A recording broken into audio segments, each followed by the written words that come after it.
What's up, everyone? Marc Lobliner, TigerFitness.com. Last week, a big story hit about mainstream, basically echinacea, St. John's wort supplements sold at GNC, Walmart, and other retailers had nothing in it. Had actually plant material, just plants, and dirt, and garlic, and weird stuff that wasn't on the label. These are like St. John's worts and hippie type pills, right? So what happened is the Attorney General, Mr. Schneiderman, from New York, the New York State Attorney General sent letters to these companies, saying you need to cease all sales of these supplements, and also leaked it all over the press. It was picked up by every news outlet. Supplements are bad. Supplements don't meet labels. Supplement this, supplement that. And what it turns out that I didn't know when I even shared this on my Facebook, this jackass used DNA testing. Now, DNA testing is great for a lot of things. However, to actually distinguish the shit you got in the active ingredients you get from these plants, you need to use different kinds of testing, such as HPLC and gas chromatography, depending on what the material is, or even more extensive testing methods. Now, instead they use DNA coding. Now, DNA testing is a great way to do a lot of things, but it's not really widely accepted as a way to test nutritional supplements or botanical extracts. So they went on a warpath here. And what this showed me is a couple things. One is the government doesn't know what the fuck they're doing. Two is the media will just go and run with anything before validating what the story is, especially when it comes to smearing supplements. And three, you really got to know and trust who you buy from. This quality should have been upheld at a NSF GMP facility, much like we use, to make sure that these things tested out. We use the proper facility. You test for ingredients coming in and going out. Now, here's the thing. With a company like GNC and their line, they're going to be using an NSF compliant lab. That's when my first bell went off.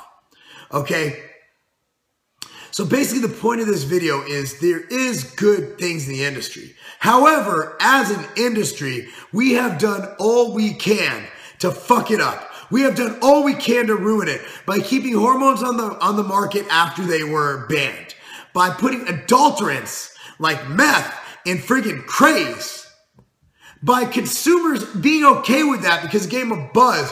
What we're doing long term is we're ruining the chance for good supplements to be out there. Ruining the chance because the government now has their media friggin' boyfriends and girlfriends running out there saying whatever the fuck they want to say to sway public opinion, to keep us from making gains and keeping good, legit, sound supplements like good pre-workouts, a bunch of beta-alanine, a bunch of creatine, like good protein supplements, like good branch chains, like things like that. Keeps us from being able to do that because they're going to regulate the shit out of us.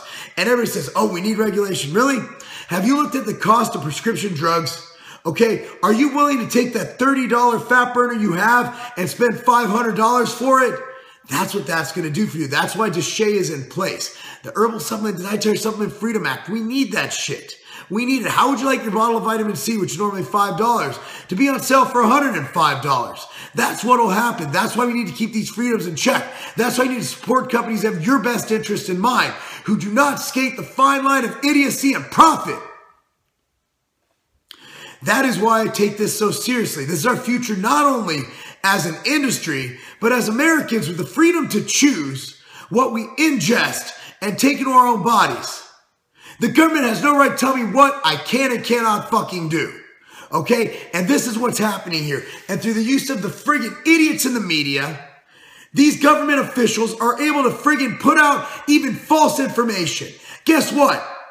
I had to look. It's on fucking KUSI.com. What the fuck is that? No mainstream news story picked up the fact that supplement makers are right on this. Why? The damage is done. They're getting their fucking way. And it's up to us in the underground, the pundits, the people like me, the bloggers, the vloggers, the vaginal enthusiasts, to get out there and tell you what the fuck is going on. What the fuck is going on is the government is on a fucking witch hunt, and it's our fault. By putting adulterants in products, by putting fucking steroids on the market, and moving a chromosome over to the left and to the right. Even though I did do a piece on why that act was stupid, it was overreaching, we fucking tempted fate. And tempting fate, you're bound to get bit in the ass. And the nanny state that's coming at us All right? The fucking government that's on a power grab mission. You really want to lose your supplement freedoms? You really want to pay fucking $200 for a prescription bottle of vitamin C? Is that what you fucking want? Do you want the government to tell you if you can and can't take a shit during the day? Do you want communism? Everybody doesn't see this. This is what it's all fucking coming to. It's a governmental power grab. They don't want your freedoms. They want to control everything you fucking do. And it's up to us as citizens to say, stop this shit. And why the fuck is this story not everywhere that the GNCs and the Walmarts and the Targets of the world came out and said, your testing is stupid. Even Peter Cohen, a Harvard Medical School researcher, his area of expertise is tracking down adulterants and supplements. And guess what? He even said they're fucking stupid. I'm just getting you the real story. Here's the real story. The real story is there are bad people in the industry. The real story is there are good people in the industry. Follow the good ones. Support the good ones. And if the government, if this shit, get this out there. Get it out there that these weren't adulterated and this story is false.